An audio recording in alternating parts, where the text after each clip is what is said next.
The moment my mother-in-law grabbed the microphone back from me at her son's promotion dinner, I knew exactly what I was going to do. I had known for 3 years. I just hadn't had the right room yet. That night, I had the room. Let me back up. I married into the Hargrove family when I was 26. My husband Nathan was the kind of man who apologized on behalf of his mother before she even opened her mouth, which should have told me everything. His mother, Eleanor, was what people in her circle called formidable. What people outside her circle called her wasn't printable. She had built the Hargrove name into something in this town. His grandfather had started a regional insurance brokerage in Ohio, and Eleanor had spent 40 years turning it into a mid-size empire, with enough community clout to get her name on a hospital wing. She sat on 3 nonprofit boards. She had a regular table at every charity auction in a 30-mile radius. She wore St. John knit suits and spoke in complete paragraphs, and she had decided, approximately 48 hours after Nathan introduced us, that I was not what she had in mind. I was a speech-language pathologist. I worked at a public elementary school in our district, and I also took on private pediatric cases 2 afternoons a week. I loved my job in a way that felt almost embarrassing to explain to people who hadn't seen a 5-year-old finally produce a sound they'd been working on for 6 months. The look on their face. The way their whole body changes. You can't explain that to someone who doesn't want to understand it. Eleanor did not want to understand it. The first time she asked what I did, I told her. She tilted her head the way a bird does when it hears a strange sound. "So you help children speak," she said. "Yes, and swallowing disorders, language delays, some work with autism spectrum kids." "Like a tutor?" "Not exactly, it's a licensed clinical." "A school tutor," she said, and turned to ask Nathan something about his quarterly numbers. I let it go. I was 26 and in love, and I thought it would get better. It got worse, slowly, the way water damage does. You don't notice until the ceiling starts to sag. By the time Nathan made junior partner at his firm, Eleanor had developed a full vocabulary for dismissing what I did. At Thanksgiving, she called me the helper lady. At Christmas, she introduced me to her friends as Nathan's wife. She works with the slow children. I corrected her once, clearly, in front of 2 of her board members. She smiled and said, "Of course, dear," and then did it again at Easter. Nathan said she didn't mean anything by it. Nathan said she was from a different generation. Nathan said I was too sensitive. I stopped telling Nathan. What I did instead was work. I finished my clinical doctorate, a process that took me 4 years of evenings and early mornings while holding my full-time caseload. Nathan was proud in a distracted way. Eleanor heard about it at dinner and said, "How nice. More school." She said it the way you'd say someone had taken up a new hobby, something harmless, like decoupage. I didn't correct her. I was learning to be quiet in a specific way.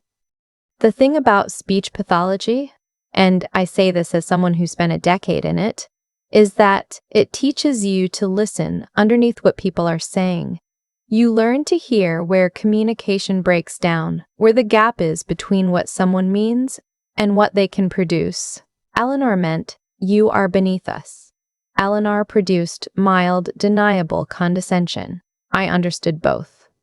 What she didn't know, what nobody in that family knew, was that 2 years before Nathan's promotion dinner, I had been appointed to the state's Early Childhood Intervention Advisory Board.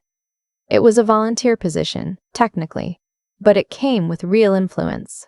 The board oversaw distribution of federal and state grants to organizations doing early childhood development work across Ohio. We reviewed applications, we made recommendations, and those recommendations almost always became decisions. It wasn't a title that meant anything at a dinner party. It wasn't a corner office. It was a seat at a table where real money moved quietly, and I had earned it because of 15 years of clinical work and a publication record that apparently impressed people who weren't my mother-in-law. I had not mentioned it to Eleanor. I had not mentioned it to Nathan's family at all, partly because I knew they wouldn't care. Mostly because something in me was already watching and waiting in the way you do when you understand that certain situations resolve themselves if you're patient enough. The resolution arrived in the form of a grant application.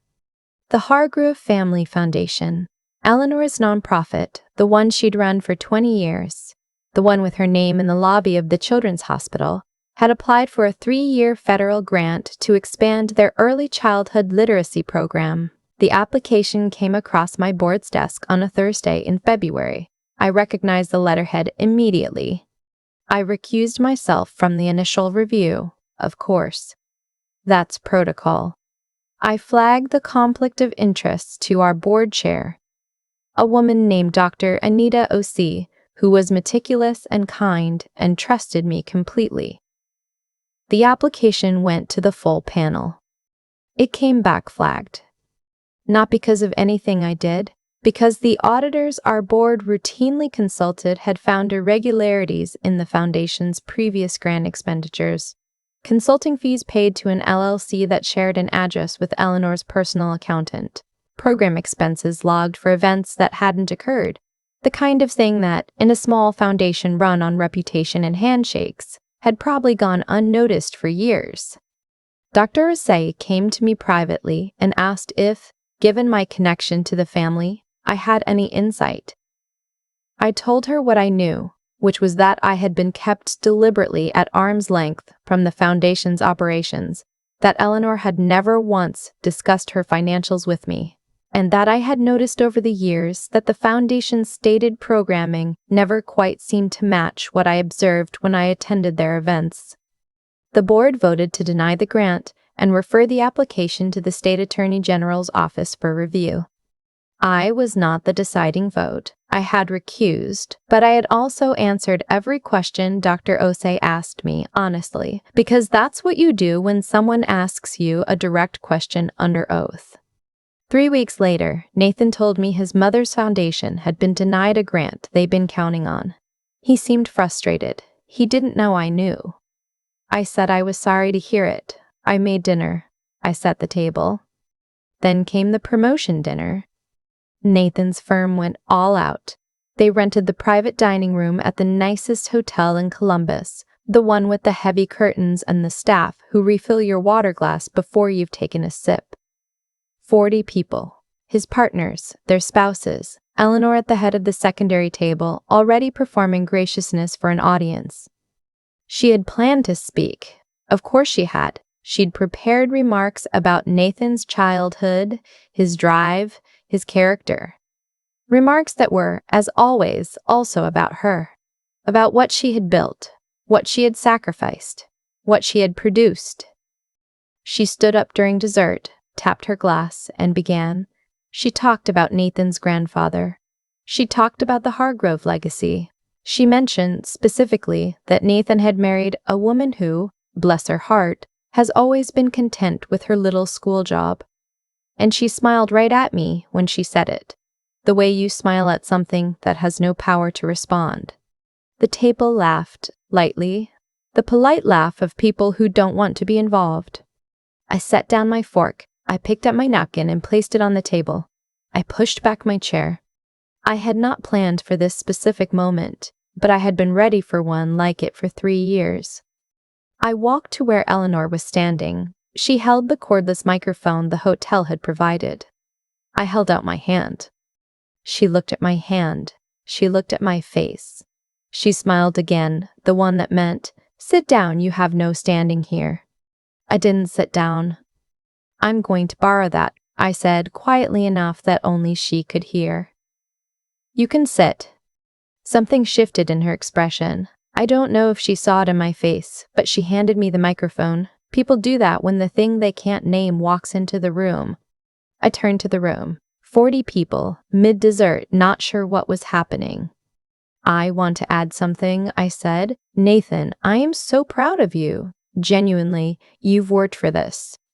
People relaxed. They thought I was giving a toast. I let them think that for another moment. I also want to introduce myself properly, since I've been introduced so many different ways over the years. I smiled. "My name is Claire Hargrove. Before that, Claire Whitfield. I'm a licensed speech-language pathologist, clinical doctorate, and for the past 2 years I've served on Ohio's Early Childhood Intervention Advisory Board, where we oversee the distribution of state and federal grant funding to organizations doing early childhood development work. I paused. Let that land. I mention this because a grant application came before our board recently. The Hargrove Family Foundation submitted a request for a 3-year federal literacy program grant, a significant amount of money. I recused myself from the vote as required because of my obvious connection to the applicant. The room had gone very still. Eleanor had not sat down. She was standing 4 feet from me, and I could see her working through what I was saying, what it meant, what she could do with it. The board voted to deny the grant, I said. I wasn't part of that decision. But I was part of the process that got there, because when investigators asked me what I knew about the foundation's programming, I told them the truth. I looked at Eleanor directly, not unkindly. I've been telling the truth my whole career. It's actually a significant part of the job. Nathan was staring at me from across the room. I couldn't read his face, and I had decided that was something I'd deal with later. I also want to say this, I continued, because I think it matters. I have worked with children who couldn't speak, who couldn't make themselves understood, who were invisible in rooms full of people who assumed they had nothing to say. My job, my little school job, has been to make sure those children are heard. I set the microphone on the table, gently. That's all. Congratulations, Nathan.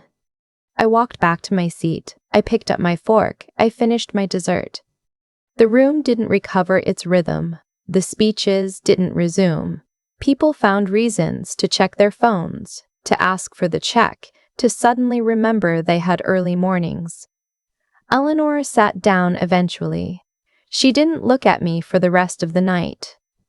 In the car on the way home, Nathan didn't speak for almost 10 minutes. Did you know? He finally said. Before the board voted. Did you know the application was coming? No, I said. It came across my desk the same way any other application does. But you answered their questions. Yes. About my mother's foundation. About what I had observed, which wasn't much because she never included me in anything. I looked out the window. The highway was dark and quiet. I wasn't going to lie, Nathan. Not for her. Not for anyone. He was quiet again for a long time. She's going to say you did this on purpose. I know. Did you? I thought about the honest answer to that question. I thought about 14 Thanksgivings and 12 Christmases and the word tutor and helper lady and bless her heart. I thought about the children in my caseload who had learned to make themselves heard in rooms that didn't expect it. I did my job, I said, the same way I always have. He nodded slowly.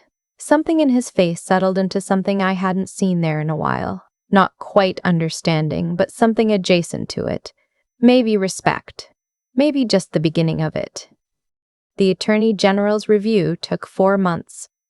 The Foundation's board of directors, most of whom had no idea what Eleanor had been doing with the consulting fees, cooperated fully once lawyers were involved. Eleanor was required to repay a significant sum from personal funds. The foundation was restructured under independent oversight. Eleanor stepped down as executive director. She called me once, about 6 weeks into the review. I was in my car between school visits, eating a granola bar over my steering wheel. You could have come to me, she said. You could have told me what was happening.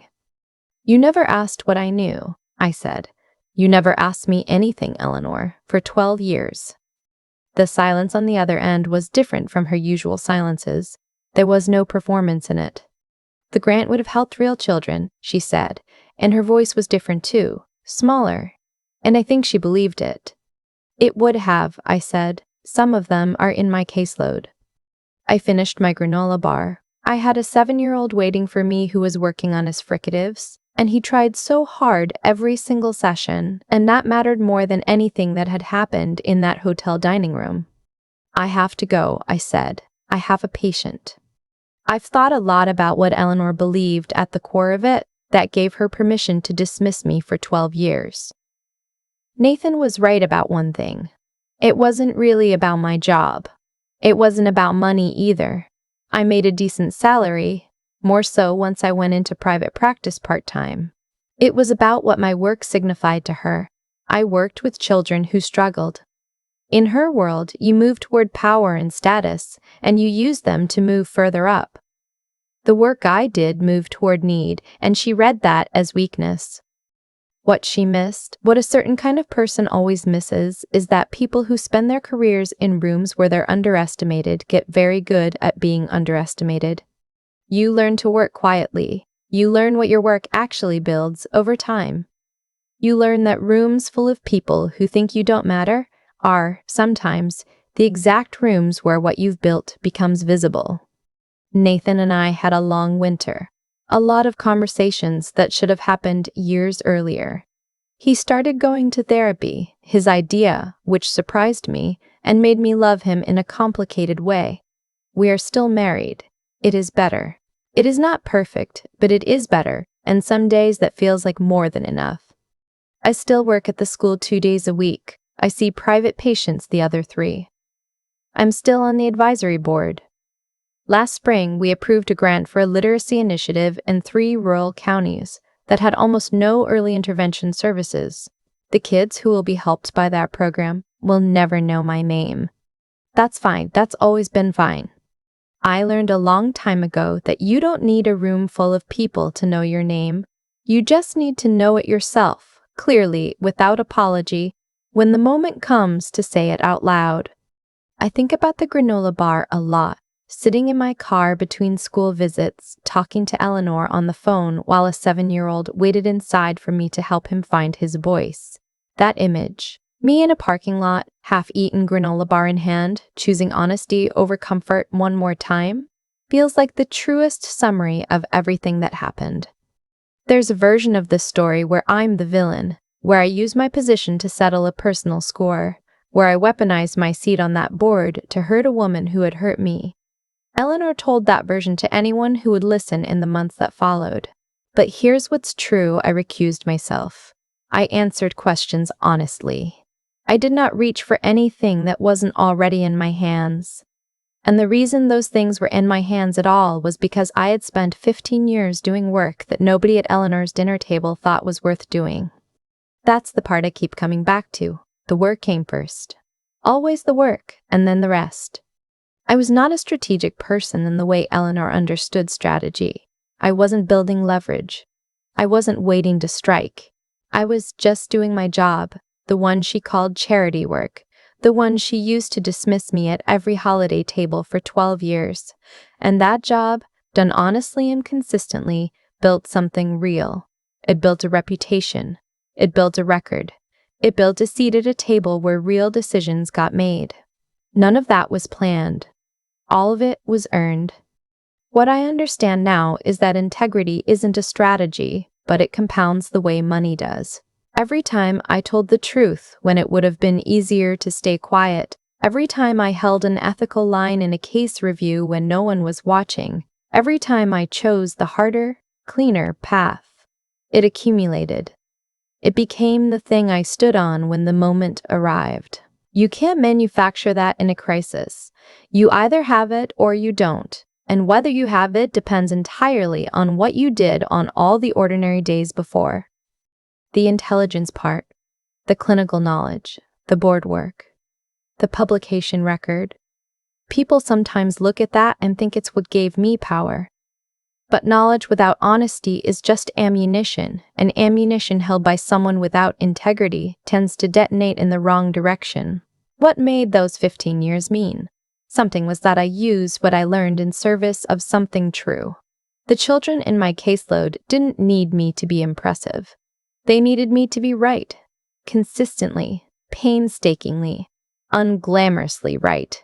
That discipline shaped how I thought, how I listened, how I evaluated the Hargrove Foundation application, the same way I'd evaluate any other. And then there was just the matter of staying, of not leaving when Nathan's family made it clear I didn't belong, of continuing to show up, to work, to build. Not out of stubbornness or pride, but because I believed what I was doing mattered, even when no one in that house agreed. That kind of persistence is quieter than people expect. It doesn't look like resilience from the outside. It mostly just looks like someone going to work. Claire didn't get her voice overnight, neither did the kids I work with. That's the thing nobody tells you about finding your place in a room that doesn't want you. It takes an unreasonable amount of time, and most of it is invisible, and the only thing that carries you through is knowing clearly and without apology that what you're doing is worth doing. I learned that from a 7-year-old working on his fricatives. I try not to forget it,